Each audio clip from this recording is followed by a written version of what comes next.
Naranasan mo na bang dumaan sa isang mahirap na sitwasyon? Yung tipong lahat ng plano mo parang sablay. Yung trabaho na akala mo ay makukuha mo, hindi natuloy. Yung relasyon mo sa iyong minamahal, nagkaroon ng lamat. Yung kalusugan mo, hindi rin nagiging maganda ang resulta. At maaaring sinasabi mo, hindi ko na alam kung kaya ko pang umasa. Kasi tuwing may pag-asa ako, lagi na lang may bagay na sumisira dito. Nakaka-relate ba kayo? Kaibigan, baka ganito rin ang pakiramdam mo. Yung bang paulit-ulit kang nadidismaya, kaya parang delikado na ang umasa ulit. Para bang mas mabuting wag na lang mangarap kasi masasaktan lang ako eh. Kaya nga unti-unti, nagtatayo ka na ng wall sa puso mo. Sinasabi mo na mas ligtas na lang na wala ng hope kaysa muling mabigo. Pero alalahanin mo ito, kaibigan. Ang pag-asa na galing sa Biblia ay hindi basta ilusyon o wishful thinking. Hindi ito parang kandilang mabilis mamatay kapag may hangin. Ang pag-asa o hope ayon sa Diyos ay isa sa pinaka-powerful force sa buong mundo.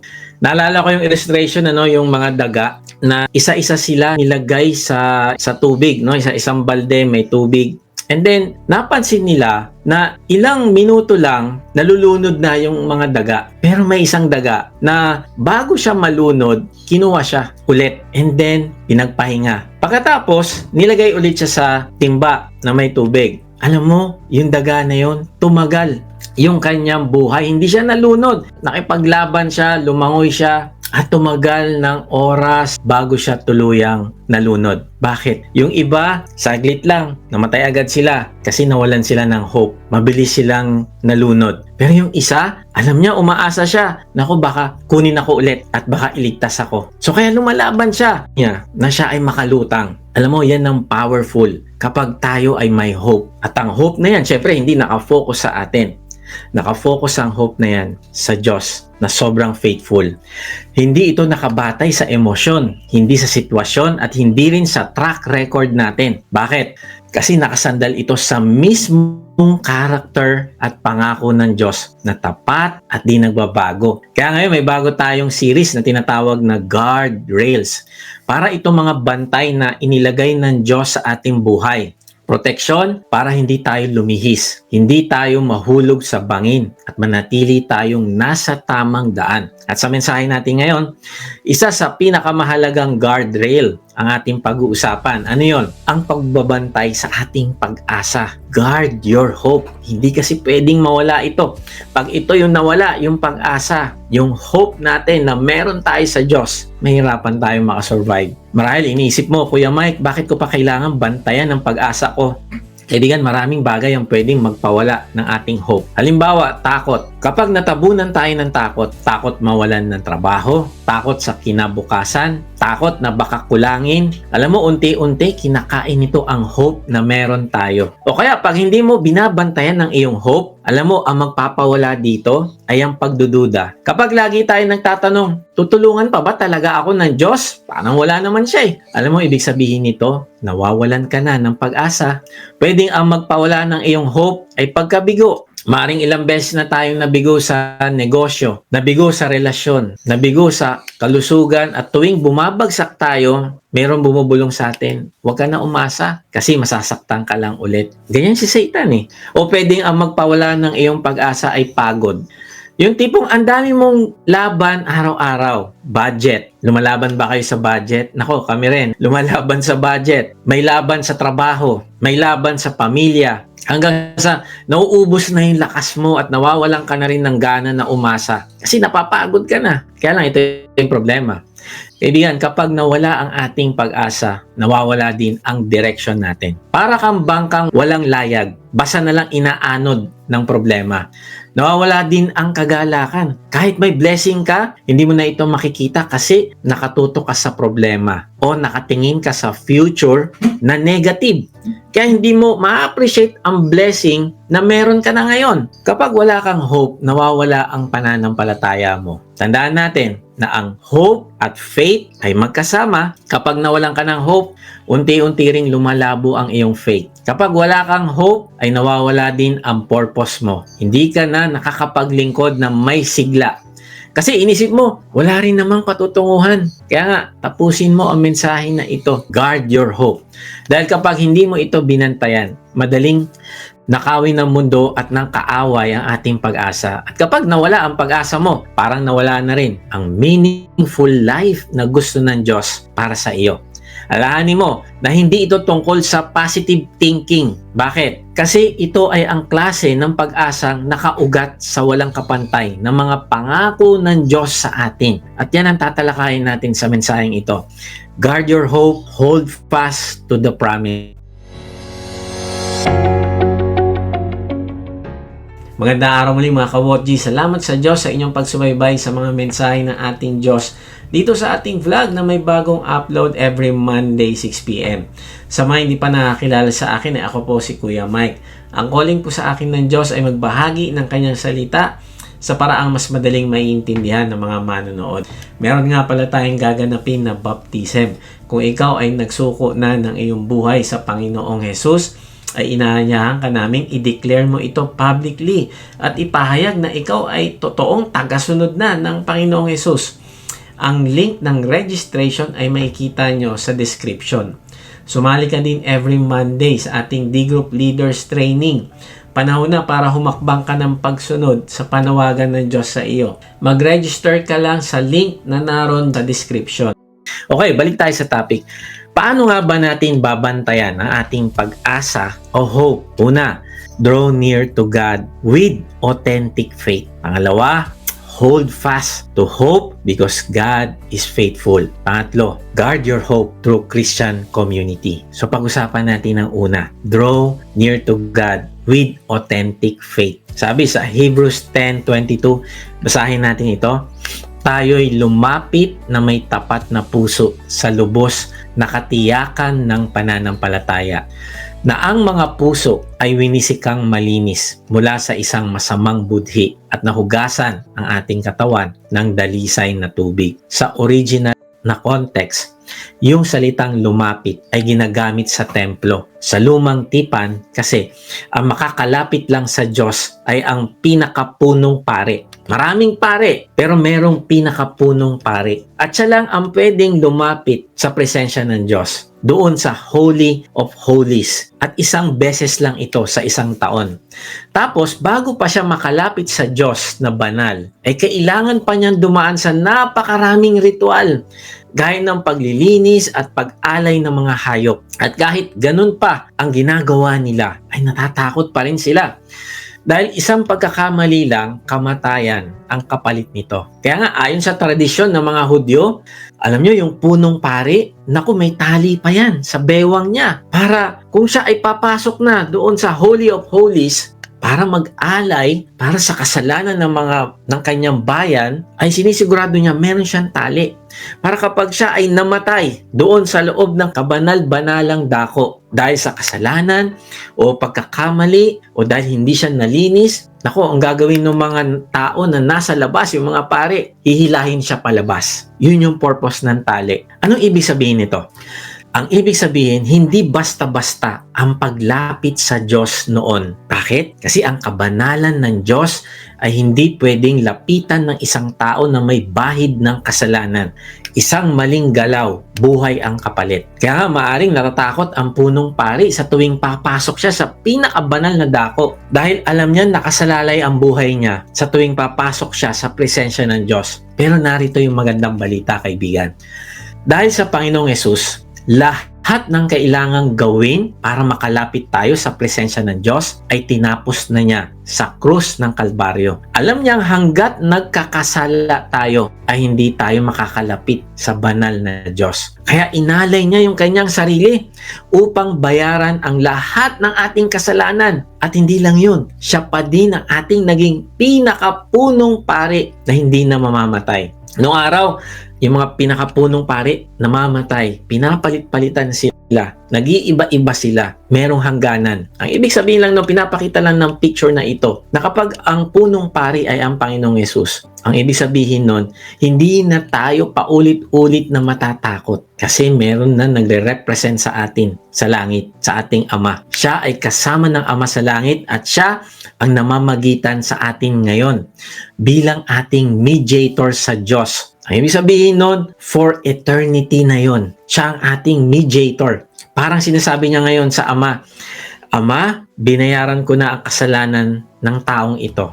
Nanampalataya siya sa akin, kaya siya ay makakalapit na sa iyo. Ginawa ito ng Panginoong Hesus dahil sa kanyang pagmamahal at habag sa atin. Kaya sabi sa Hebrews 4:16, kaya nga dumulog tayo sa trono ng biyaya na may malaking pagtitiwala. Wow! Kaibigan, ang ibig sabihin, kung ikaw ay nanampalataya na sa Panginoong Hesus, hindi ka na lalapit sa Diyos na may takot na baka ikaw ay hindi niya pansinin o worst ay mamatay ka gaya nung pwedeng mangyari sa mga punong pari noon. Sa kabaligtaran, ikaw ay may tapang at kagalakan na. Bakit? Kasi kung nanampalataya ka na sa Panginoong Hesus, ay nilinis ka na sa lahat mong kasalanan at maaari ka nang lumapit sa Diyos anytime.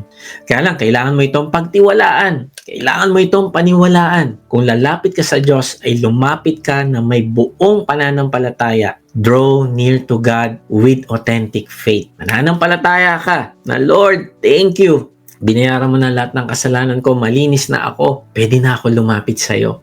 Mananampalataya ka na dahil sa ginawa ng Panginoong Yesus sa krus, napunit na ang tabing sa templo. Ang ibig sabihin, makakapunta ka na sa kabanal-banalang dako ng presensya ng Diyos nang walang pangamba. Ang missing nito, in fact, ngayon kasama natin ng Diyos. Wala nang hadlang, wala nang pader. Ang hadlang na naghihiwalay sa atin at sa Diyos ay tinanggal na magpakailanman. Isipin mo ito, para ka may unlimited access sa pinakamakapangyarihang opisina. Halimbawa, kung may access ka sa presidente ng ating bansa, naku, di mo na kailangan makipag-appointment. Wala nang clearance. Pwede kang dumiretso anytime at tatanggapin ka niya. Pero mas higit pa rin ang ating special access sa Diyos. Mas dakila, mas makapangyarihan.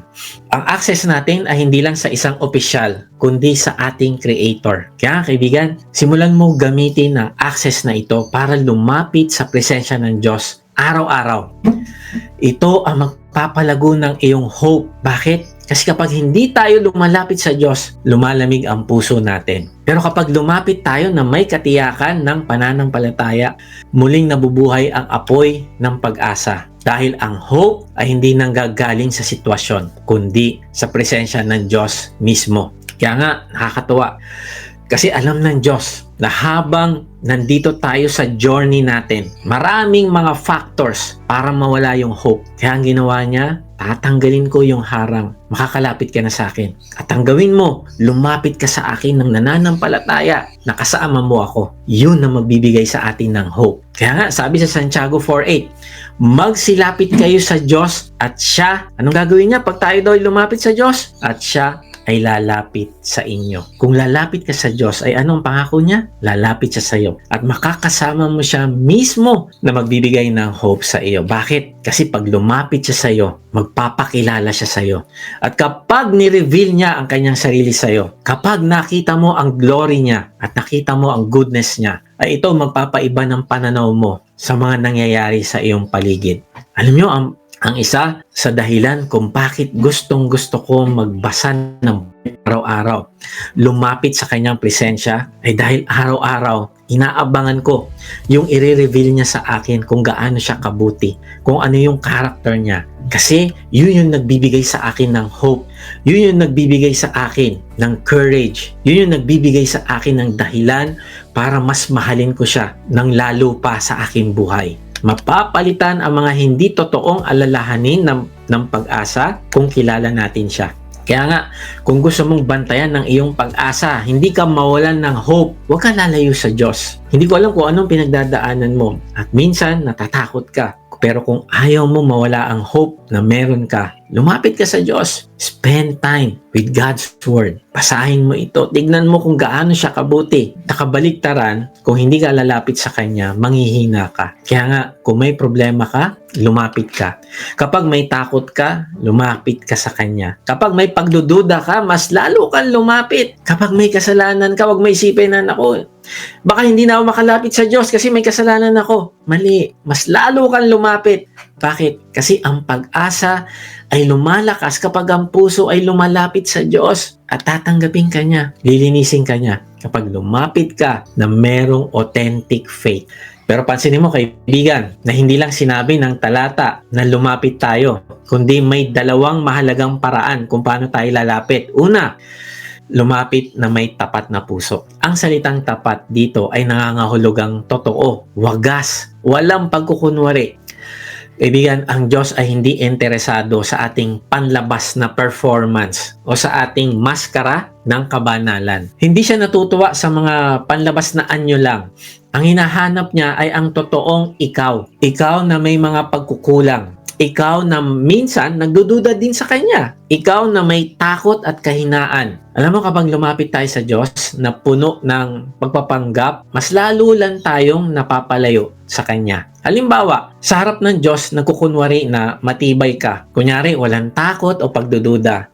Kahit pa nga ang puso mo broken na at puno ng tanong, alam mo ang pwede mong gawin? Sa halip na magkunwari, ilapit mo ang totoo mong damdamin. Kung ito ay itinatago mo, alam mo ang mangyayari? Hindi mo mararanasan ang kaginhawahang ibibigay niya sana kung naging totoo ka lang. Gusto kang i-comfort ng Diyos. Pero kung hindi ka tapat sa paglapit mo sa Kanya, nagkukunwari ka, malakas ako, kaya ko to, okay ako, hindi ka niya mako-comfort. Hindi siya makakakilos sa iyo. Pero kapag lumapit tayo ng tapat, kahit broken yung puso natin, doon niya mas pinaparamdam ang Kanyang presensya. Kaya sabi sa Awit 1:45-18, kayo'y malapit sa lahat ng tapat na tumatawag sa inyo. Ano sabi diyan? Kanino malapit ang Diyos? Hindi lang sa basta lumalapit, kundi doon sa mga lumalapit ng tapat. Ang ibig sabihin ng lumalapit ng tapat sa practical na paraan, halimbawa, ibinubuhos mo ang totoo mong damdamin sa panalangin. Hindi ka nagtatago ng lungkot o galit. Sinasabi mo sa Diyos, Lord, nahihirapan po ako. Hindi ko maintindihan pero nagtitiwala po ako sa iyo. O kaya inaamin mo ang kasalanan mo nang walang excuses. Hindi mo sinasabi, nagkamali ako kasi mahirap naman po talaga ang sitwasyon. Kahit sino naman ang nasa sitwasyon ko, gagawin din yon. No, hindi ganon. Kapag lalapit ka sa Diyos, ay buong tapat mong aaminin, nagkasala po ako, Lord. Patawarin mo po ako. Walang excuse. Tapos, lumapit ka pa rin sa Diyos kahit broken ang puso mo. Hindi ka na mag-aantay na maayos mo muna ang sarili mo bago ka lumapit. Kailangan ko muna itama ang nagawa kong mali bago ako lumapit sa Diyos. No, hindi. Kasi hindi mo kayang ayusin ang sarili mo na hiwalay sa Diyos. Kaya kahit puno ka ng kahinaan at pagkukulang, lumapit ka pa rin. Dahil alam mong mahal ka ng Diyos at tutulungan ka niya na mapagtagumpayan mo ang mga bagay na ikinadadapa mo. And then, kapag gusto mo lumapit ng tapat sa Diyos, mas uunahin mong pakinggan ang Diyos kaysa magpanggap sa harap ng tao. Kapag nagpe-pray ka, hindi para magpasikat o para marinig ng iba ang ganda ng pananalita mo, kundi para makipag-usap ka ng totoo sa Ama. Ibig tandaan mo ito. Ang Diyos ay hindi humahanap ng perpektong tao, kundi ng pusong tapat na handang lumapit. Kaya nga, tanong mo ito sa sarili. Lumalapit ka ba sa Diyos na may katapatan o ayaw mo lang may masabi ang ibang tao? Kapag nagpe-pray ka ba, ikaw ba ay nagpapakita ng totoo mong sarili? O puro mga salitang magaganda pero walang laman ang iyong puso? Ikalawa, sabi sa talata, ay lumapit tayo ng may lubos na katiyakan ng pananampalataya. Ano ibig sabihin ng katiyakan ng pananampalataya? Ito ang buong pagtitiwala ng puso at isip na ang Diyos ay tutuparin ang kanyang sinabi. Kahit hindi pa natin nakikita ang resulta. Hindi ito nakasalalay sa ating emosyon o sa ating sitwasyon, kundi sa katapatan at kapangyarihan ng Diyos. Sa madaling salita, hindi ito simpleng paniniwala na may Diyos, kundi ito ay matibay na confidence na siya ay kikilos ayon sa kanyang pangako sa iyo. Ito ay pagtanggap na totoo ang salita niya at sapat na ito. Hindi kailangan ng to see is to believe. No, ikaw ay may katiyakan na may gagawin ang Diyos sa hinaharap. Kahit pa nga salungat pa sa ngayon, yung nakikita mo, ang katiyakan ng pananampalataya ay pagsuko ng kontrol at pagpili na magtiwala kaysa magduda. Kaibigan, yan ang klase ng pananampalataya na mag-iingat para hindi tayo mawalan ng pag-asa. Hindi nakasandal sa ating kakayahan. Imagine mo, kung yung pag-asa mo nakasalalay sa lakas mo, kaibigan, manghihina ka rin. Kung gusto mong hindi mawala ang hope mo, i-anchor mo yan sa faithfulness ng Diyos. Kaya ganun na lang katibay ang hope ni Abraham. Kasi lumalapit siya sa Diyos na may katiyakan ng pananampalataya. Sabi sa Romans 4:20-21, hindi siya nag-alinlangan sa pangako ng Diyos, kundi lalo pang tumibay ang kanyang pananampalataya. Pinapurihan niya ang Diyos dahil lubos siyang umasa na tutuparin ng Diyos ang kanyang pangako. Grabe, bakit daw si Abraham ay lubos na umasa at naingatan niya yung kanyang hope? Kasi may katiyakan siyang tutuparin ng Diyos ang kanyang pangako. Kaibigan, tandaan mo ito. Kapag tapat ang puso at buo ang pananampalataya, ang pag-asa mo ay hindi madaling nakawin. Kaya nga, guard your hope. Paano? Draw near to God with authentic faith. Ang isa pang halimbawa ng paglapit sa Diyos na may tapat na pananampalataya ay ang magnanakaw sa krus. Alam mo, nakaka-bless yung story na to. Sabi sa Lucas 23:40-43, pero sinaway siya ng isa pang kriminal na nakapako. Hindi ka ba natatakot sa Diyos? Ikaw man ay pinaparusahan din ng kamatayan. Dapat lang naparusahan tayo ng kamatayan dahil sa mga ginawa nating kasalanan. Pero ang taong ito'y walang ginawang masama. Pagkatapos ay sinabi niya, Jesus, alalahanin niyo ako kapag naghahari na kayo. Sumagot si Jesus, sasabihin ko sa iyo ang totoo, ngayon din ay makakasama kita sa paraiso. Isipin ninyo ang sitwasyon. Ito ay isang taong umabot na sa lowest point ng kanyang buhay. Kriminal, rebelde, taong nabuhay sa maling paraan. Ngayon, nakapako na sa krus. Bawat hininga niya ay sakit. At ang kamatayan, tiyak na paparating. Wala nang hope, wala nang pag-asa. Sa mga huling oras niya, pwede sana siyang gumawa ng tulad ng isang magnanakaw, magreklamo, sisihin ng ibang tao, o isumpa ang Diyos. Pero hindi. Ang ginawa niya ay kabangha-mangha.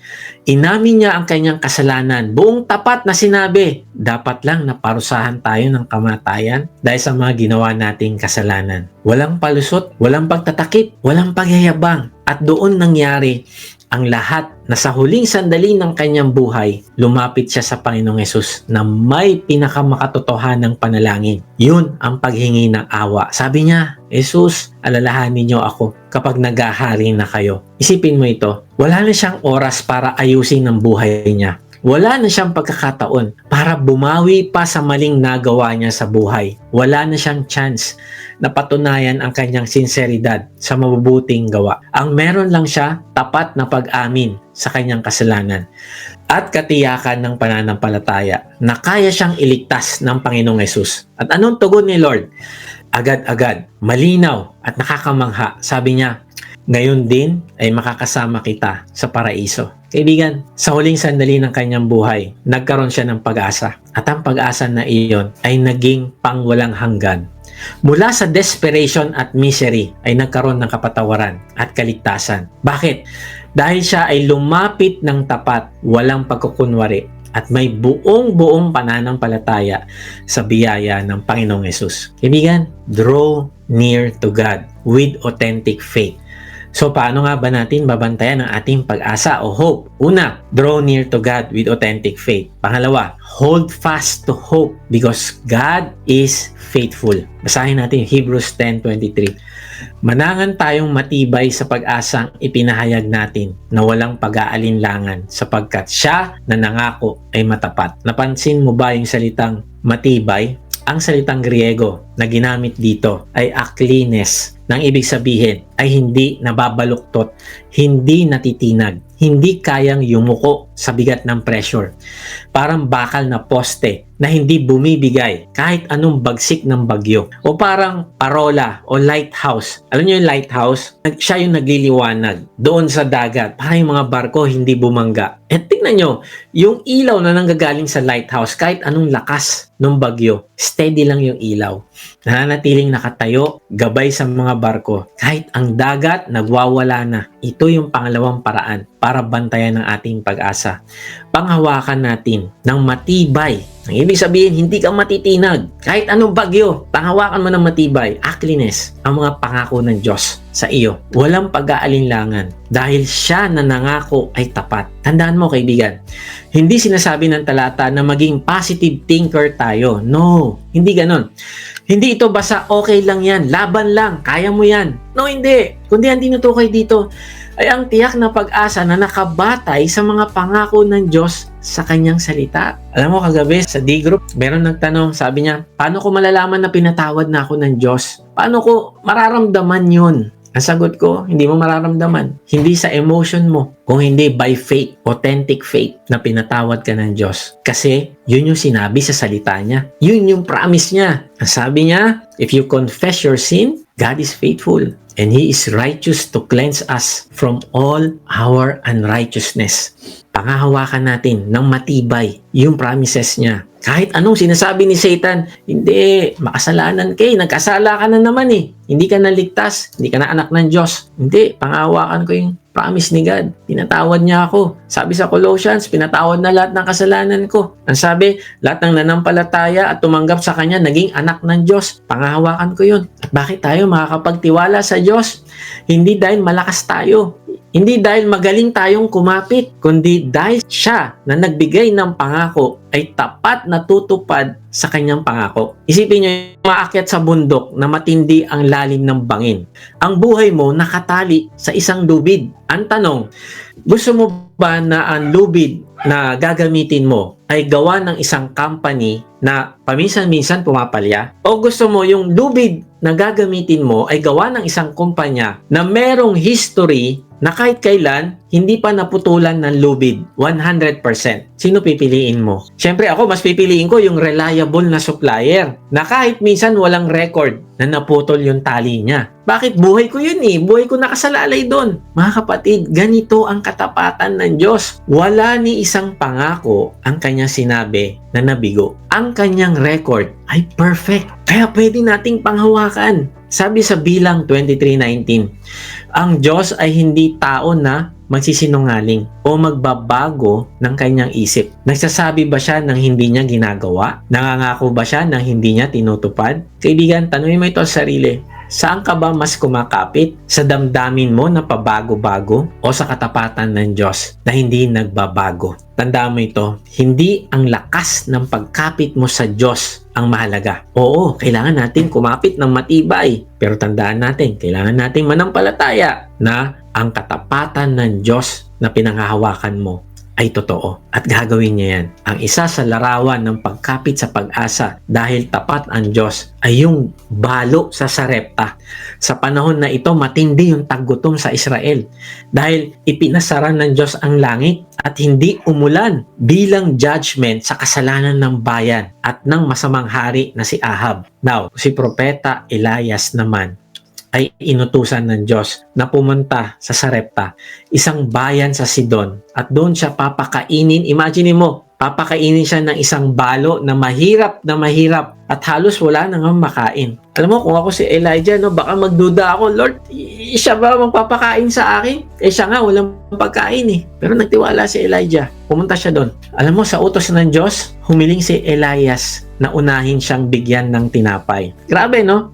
Wala na nga makain yung balo. Tapos sinabi niya pa, unahin mo muna ako. Ako muna kakain bago ikaw. Ito yung sabi, 1 Kings 17:12-14. Sinabi ng biyuda, nagsasabi po ako ng totoo sa harap ng buhay na Panginoon na inyong Diyos na wala na akong tinapay. Ang natitira na lang ay isang dakot na harina sa mangkok at kaunting langis sa banga. Nangunguha nga po ako ng ilang pirasong kahoy dito para dalhin sa bahay at lutuin ang natitirang harina para sa akin at sa anak ko. At kapag naubos na namin ito, mamamatay na kami sa gutom. Sinabi ni Elias sa kanya, "Huwag kang mag-alala, umuwi ka at gawin na sinabi mo. Pero ipagluto mo muna ako ng maliit na tinapay mula sa natirang harina at dalhin mo agad ito sa akin.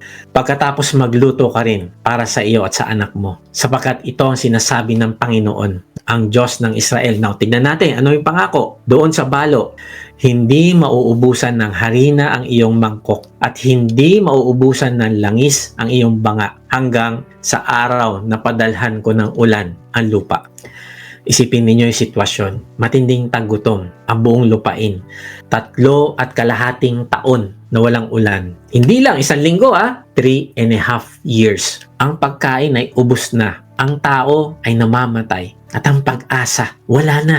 Sa gitna ng desperation na ito yung isang balo. Wala nang asawa. Walang kakampi. May anak pa siyang kailangan buhayin. Hindi ko alam, kaibigan, kung nakaka-relate ka. Hindi ko alam kung anong pinagdadaanan mo ngayon. Pero tingnan mo itong balo. Desperadong desperado.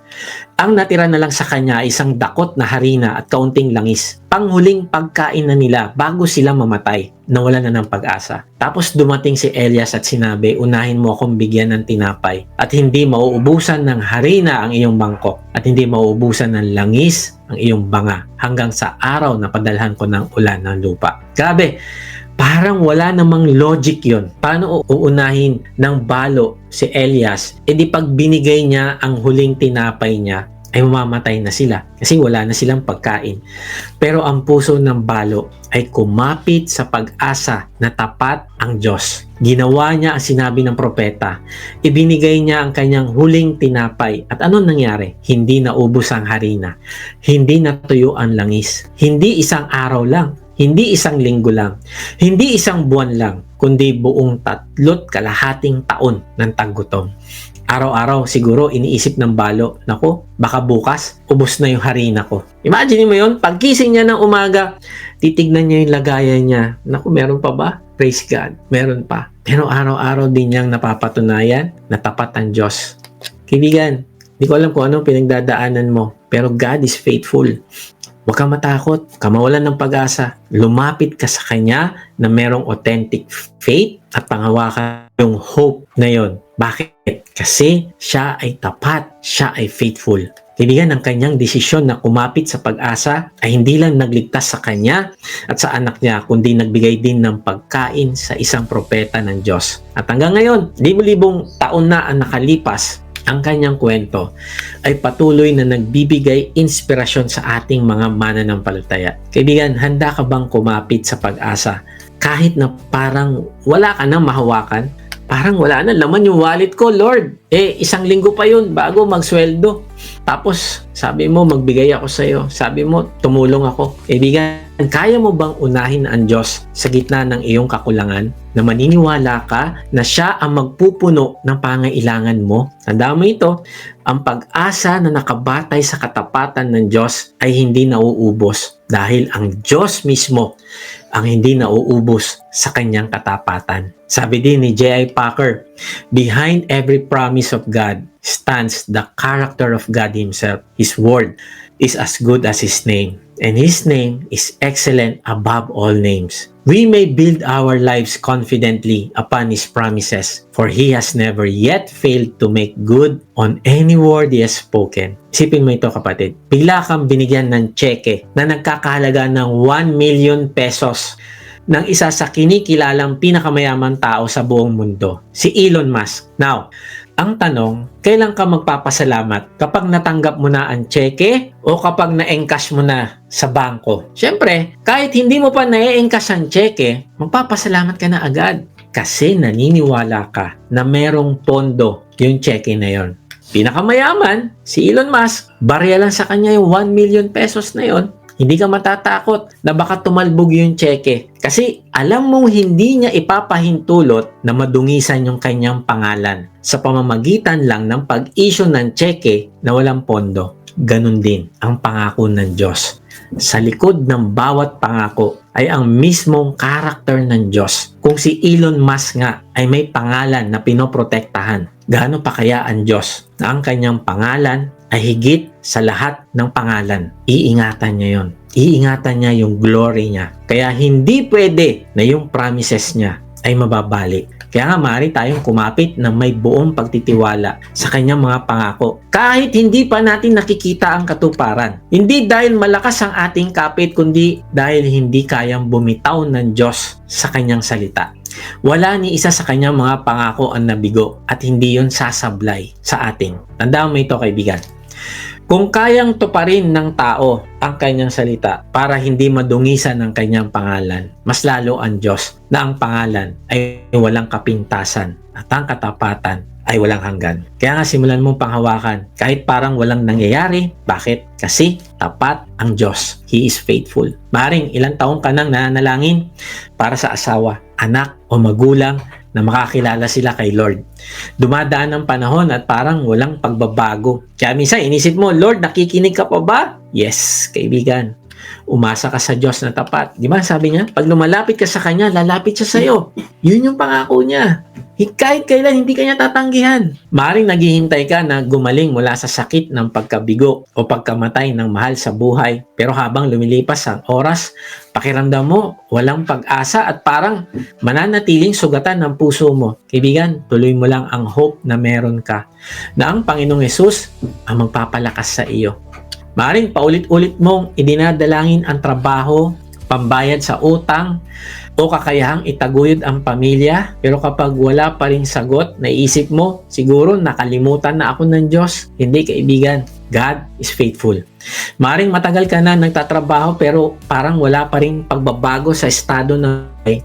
Nawawala ang tiwala at minsan inisip mo, kung may saysay pa ba ang pagsisikap ko? O kaya nag-aantay ka na ikaw ay mabuntis, magkaanak, pero sa bawat taon na dumaraan, parang nawawala na ang iyong pag-asa. Maring nanalangin tayo para sa husto sa gobyerno natin. Pero kapag nababasa mo yung balita araw-araw, nababasa mo yung korupsyon, kaguluhan, minsan sinasabi natin, wala nang pag-asa ang Pilipinas. Kaibigan, tuloy mo lang panghawakan ng ating hope kasi tapat ang Diyos. Gawin natin yung parte natin. Maging faithful tayo. Ang bawat isa na ang pagbabago ng Pilipinas ay hindi pagbabago lang ng presidente. Lahat tayo ay kasama dito sa pagbabago. So tuloy lang tayo sa pag-asa natin sa Diyos. Tayo mismo magbago muna. Kung ano yung gusto nating maging yung ating bansa, ay dapat tayo yun muna. Alam mo ba na ang bawat pangako ng Diyos ay hindi lang mga salita sa papel, kung hindi ito ay refleksyon ng kanyang pagkatao?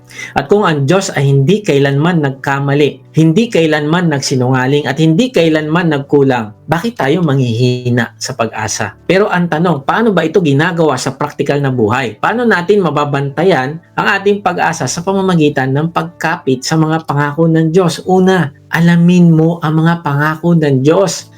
Hindi mo pwedeng panghawakan ng isang pangako nang hindi mo alam. At kailangan mo ilubog ang sarili mo sa salita ng Diyos araw-araw. Pangalawa, kapag ang sitwasyon ay sumasalungat sa pangako ng Diyos, tandaan mo na pansamantala lang ang sitwasyon na yan, pero walang hanggan ang salita ng Diyos. Huwag mong ibaba ang standard ng pangako ng Diyos para lang maitugma mo ito sa nangyayari sa iyo ngayon. No, hindi ganun ng Diyos.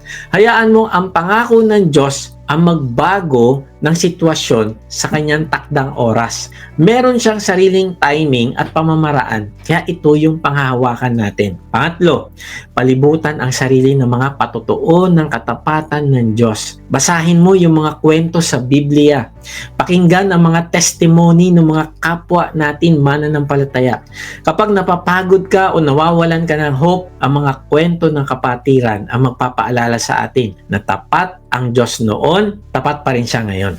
Kaibigan, this week, pumili ka ng isang tiyak na pangako ng Diyos na tumutugon sa pinagdadaanan mo ngayon. Isulat mo ito, i-memorize mo, ipanalangin mo ito araw-araw. Sabihin mo, Lord, nangako ka. Sabi mo sa Philippians 4:19, ikaw ang magpo-provide ng lahat ng pangailangan ko. Sasabihin mo sa Kanya yon, ipapanalangin mo sa Kanya yon. Kapag lumalapit ka sa Kanya na may katiyakan ng pananampalataya doon sa pangako niya, kikilo siya para sa iyo. Bakit? Kasi yung pinanghahawakan mo sa Kanya, na pangalan niya, kung sino siya, ang pinanghahawakan mo, siya ay tapat, then ipapakita niya sa iyo na siya ay tapat. Pero kung ang pagkakilala mo sa Kanya, siya ay then maaring yun nga ang mangyari. Hindi niya maiparamdam sa iyo na siya ay faithful. At kapag pumasok ang bulong na doubts, na nakalimutan ka na ng Diyos, ipaalala mo sa sarili, ang nangako ay tapat.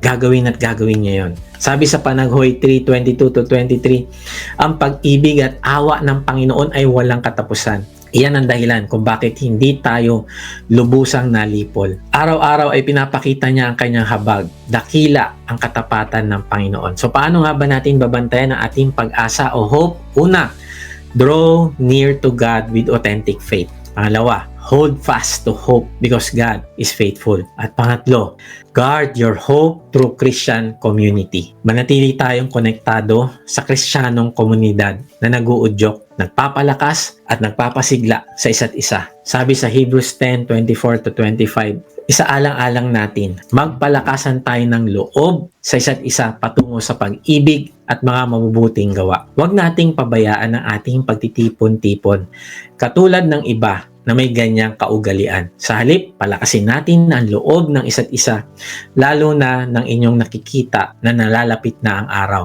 Napansin mo ba, kaibigan? Hindi sinabing kung feel mo lang o kung may oras ka lang. Hindi.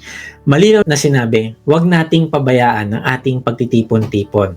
Ang salitang Griego na ginamit dito sa pabayaan ay inkatilipontes. Ang ibig sabihin, iwanan, talikuran, abandonuhin. Hindi aksidenteng nakaligtaan lang kundi sinadya talagang iwan. Parang sundalong iniwan yung kanyang pwesto sa gitna ng labanan. Ang ibig sabihin, huwag mo aabandonahin yung pagtitipon. Huwag mo intentionally na abandonahin ito. Iwanan. Ang salitang pagtitipon ay episinagoge. Hindi lang ito simpleng pagsasama gaya sa isang sinagog. Ang epi ay nagpapalakas ng kahulugan nito. Ibig sabihin, isang masinsinang pagtitipon para mga batong pinagpatong-patong na binubuo ng Diyos bilang espiritual na buhay. Ang ibig sabihin, hindi ito simpleng kwentuhan lang. Nagsama-sama kayo, fellowship kayo, ito na yung sinasabi na pagsasama-sama o fellowship. Hindi ito simpleng social gathering lang. Hindi. Ito ay intentional fellowship. Pagsasama, nagbibigay buhay, nagsusuportahan at nagtutulungan upang hindi bumigay ang ating pag-asa. Ang ibig sabihin, sa tuwing makikipag-fellowship ka, ay ang purpose na nasa isip mo ay palakasin ang iyong mga kapatid at ikaw naman din ay makareceive ng pagpapalakas din ng iba. Yun yung ibig sabihin ng fellowship. Yun yung ibig sabihin ng pagsasama-sama natin para mag-worship sa temple at pagsasama-sama natin para mag-worship sa ating discipleship group. Isipin mo yung documentary tungkol sa mga penguin sa Antarctica. Kapag dumating ang malupit na bagyo ng taglamig, hindi sila nagsasarili. Hindi nila sinasabing, kaya ko to mag-isa. Alam mo anong ginagawa nila?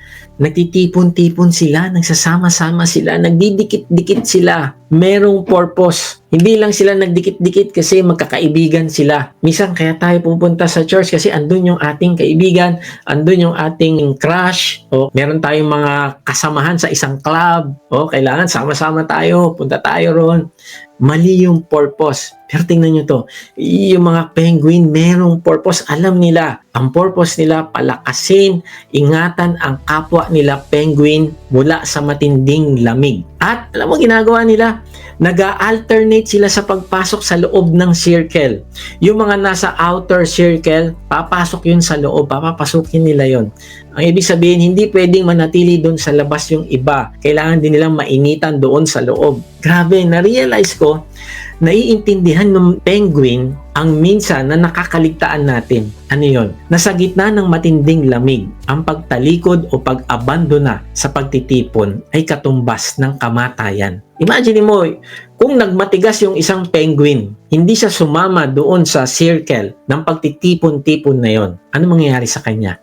Mamamatay siya. Pero ang pagtitipon-tipon, alam ng mga penguin na ito, ang katumbas nun, kaligtasan. Ganon din sa ating buhay Kristiyano. Kapag lumayo ka sa komunidad ng mga mananampalataya ng Panginoong Yesus, gaya ng isang discipleship group, madali kang manlalamig.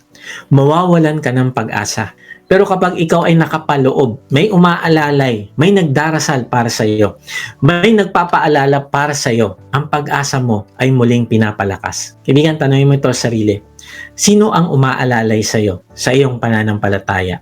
At kanino ka nagiging sandigan naman ng pag-asa para sa iba? Kaibigan, tandaan mo ito. Ang pag-asa ay nabubuo, napapangalagaan at napapalakas kapag ito ay inalagaan ng sama-sama. Kaibigan, ang pinakamalaking kaaway ng pag-asa sa buhay natin ay ang pag-iisa o isolation.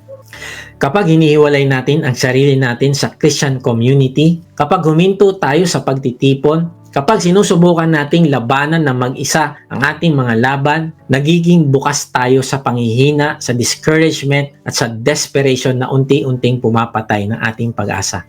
Pero kapag nananatili tayong konektado sa mga kapatid na nagpapalakas ng loob, kapag hinahayaan nating magsalita ng katotohanan ng iba sa buhay natin, kapag natututo tayong magbigay at tumanggap din ng encouragement, ang ating hope ay napoprotect at napapalakas.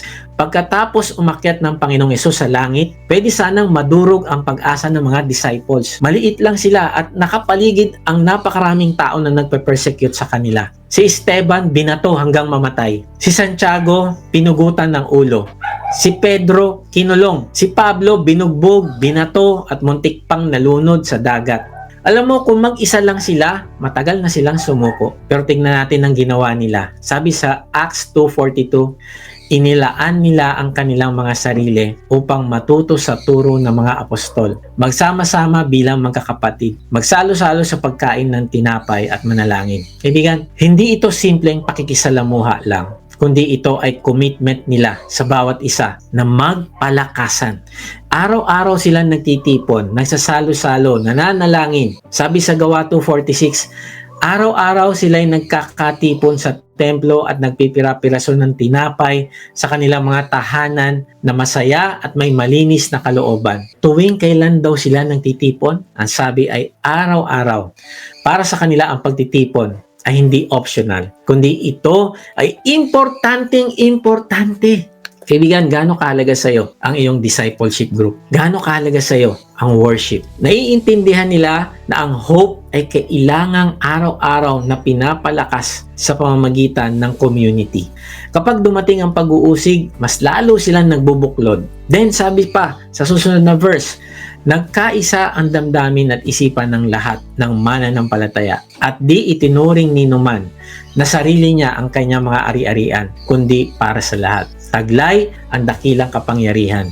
Ang mga apostol ay patuloy na nagpapatotoo tungkol sa muling pagkabuhay ng Panginoong Hesus at ang masaganang pagpapala ay tinaglay nilang lahat. Grabe ang description ng isang Christian community noon. Hindi sila naging makasarili. Ang pangangailangan ng isa ay naging pananagutan ng lahat. Ang laban ng isa ay naging laban ng lahat ng kapatiran. Grabe, di ko alam sa'yo kaibigan. Pero ako gusto ko makabilang sa ganitong community na nagpapakita ng pagmamahalan sa bawat isa. Nang si Pedro ay ikulong, anong ginawa ng kapatiran? Acts 12, kaya't nanatiling nakabilanggo si Pedro, subalit ang iglesia ay taimtim na nanalangin sa Diyos para sa kanya. Now, ang amazing dito ay hindi sila nag-pray ng paisa-isa lang. Sige, pag-pray kita ha. Hindi, kundi nagtipon-tipon sila at sabay-sabay nananalangin.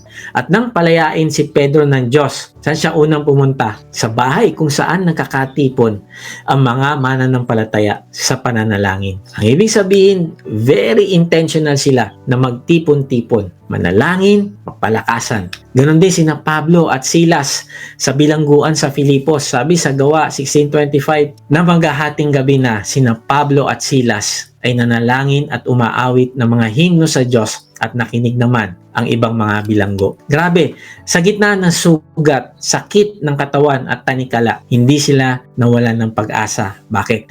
Dahil bukod sa kasama nila ang Diyos, ay magkasama silang dalawa, sina Pablo at Silas, na umaawit, nananalangin, at nagpapalakas ng loob ng bawat isa. At ang kanilang pag-asa ay naging contagious, nakakahawa, at kumalat pati sa mga nakikinig. At dahil sa nagmamahalan at nagpapalakasan na Christian community, araw-araw may nadadagdag sa kanila. Lumaganap ang salita ng Diyos at dumami ang mga alagad. At hanggang ngayon nakarating sa atin. At hindi lang yon, maging ang mga pinunong pangrelihiyon na dati kaaway ng Panginoong Hesus ay naniwala dahil sa pag-asa o hope na nakita nila sa Christian community na ito. Kaya kaibigan, kapag dumating ang bagyo, hindi sila nagwawatak-watak. Mas lalo sila nagkakapit-kapit, nagbubuklod-buklod. Kapag dumating ang pangangailangan, hindi sila nagiging sakin, nagbabahaginan sila. Kapag ang kanilang leader ay ikinulong, hindi sila natataranta. Sabay-sabay silang nananalangin. Kaya nga, tanungin mo ito sa sarili. Ikaw ba ay bahagi ng ganitong community?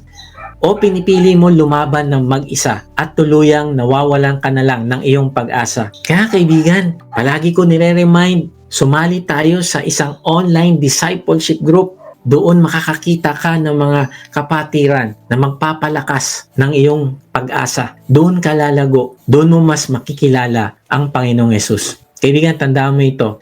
Ang pag-asa ay hindi nabubuhay sa pag-iisa. Ito ay lumalakas sa pagkakaisa. Pero ang tanong, paano natin ito i-apply? Una, iwasan natin yung pagiging Lone Ranger Christian. Hindi ka nilikha ng Diyos na mag-isa para labanan ang lahat ng laban mo. Hindi ka dinisenyo para maging hiwalay, kundi sinadya ka maging bahagi ng katawan ng Panginoong Hesus. Parang baga yan, pag nag-iihaw ka, yung maraming baga, matagal yung apoy nila.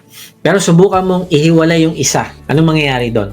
Mamatay yung apoy niya. Mamatay yung baga. Kaibigan, gawin mong non-negotiable ang pakikipagtipon sa mga kapwa mananampalataya. Mapa face-to-face man yan o online, gawin mo yan. Pangalawa, maging intentional sa parehong pagbibigay at pagtanggap ng encouragement. Hindi lang tayo pupunta sa church para lang makatanggap ng encouragement, kundi pupunta tayo para rin magbigay ng encouragement sa iba. Maghanap ka ng kapatid na nahihirapan at magsalita ka ng pag-asa sa kanya. Minsan sabihin mo lang, kaya mo yan, kasama mo ang Diyos, dinadalangin kita. Alam mo, sapat na yan minsan. Para, alimbawa, may nakita ka sa church nyo, sabihin mo, kaibigan, pinagpe-pray kita. Kasama mo ang Diyos, manalangin ka lang sa Kanya at sasamahan ka niya.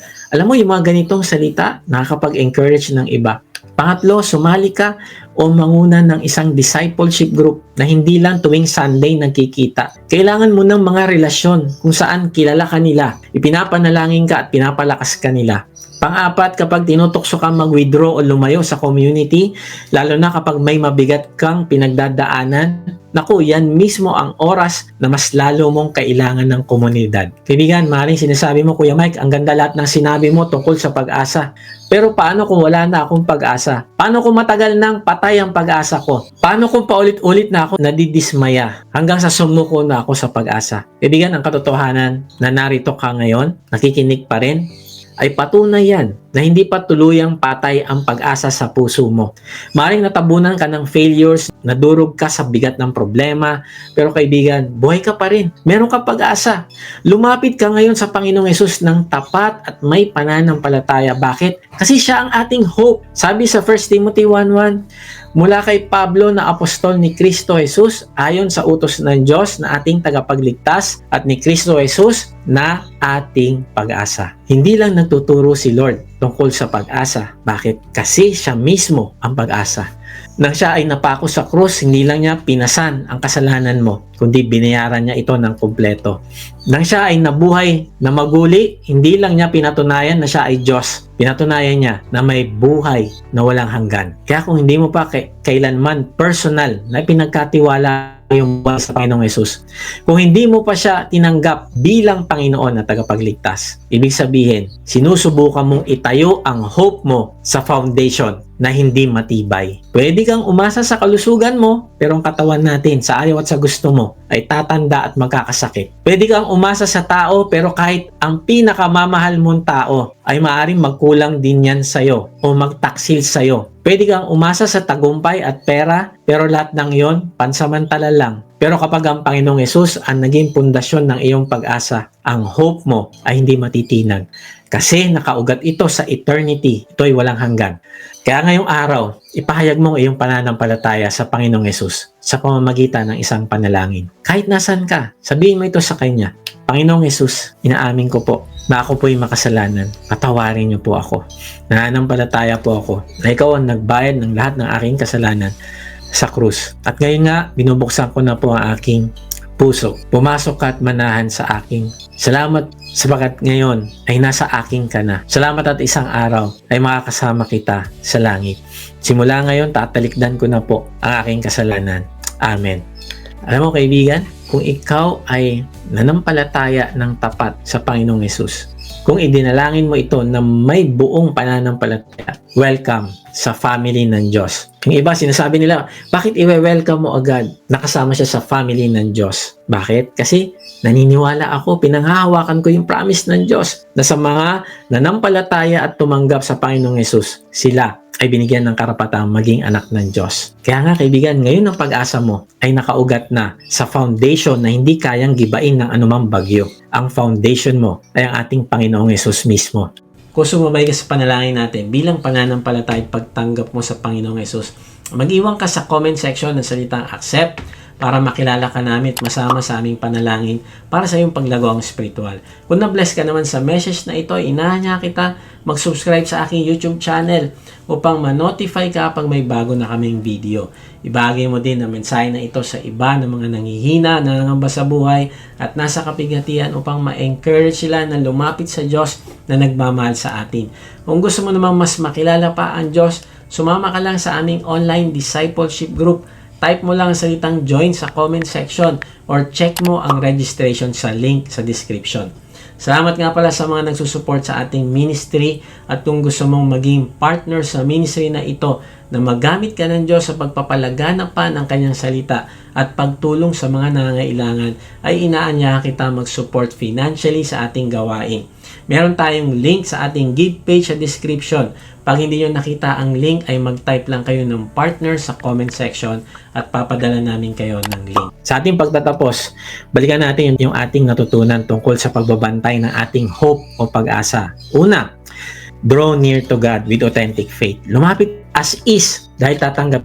Dalhin mo ang totoo mong sarili, kahinaan lang at magtiwala ka sa kung sino siya. Gawin mong first response ang paglapit sa Diyos sa oras ng krisis at hindi last resort. Pangalawa, hold fast to hope because God is faithful. Kilalanin mo ang tiyak na pangako ng Diyos sa kanyang salita. At kapag ang sitwasyon ay parang sumasalungat dito, tandaan mo na pansamantala lang ang sitwasyon mo. Pero walang hanggan ang salita ng Diyos. Palibutan mo sarili mo ng mga kwento ng kanyang katapatan sa Biblia at sa buhay ng kapwa mo mananampalataya para mas tumingin mo sa pag-asa. Pangatlo, guard your hope through Christian community. Iwasan mo ang pagiging Lone Ranger Christian. Maging intentional ka sa pagbibigay at pagtanggap ng encouragement. Hanap ka ng mas malalim na ugnayan gaya ng online discipleship group. At kapag dinutokso kang mag-isa, yun ang oras na mas kailangan mo lumapit sa iyong community. Ang mga guardrails na ito ay ang magpoprotekta sa iyong hope laban sa discouragement, despair at doubt. Pero tandaan mo na hindi lang ito mga techniques, hindi lang ito strategies. Ito ay paanyaya sa iyo ng Diyos para sa mas malalim na relasyon mo sa Kanya na nagmamahal sa iyo ng higit pa sa kaya mong isipin. God bless po sa inyo lahat.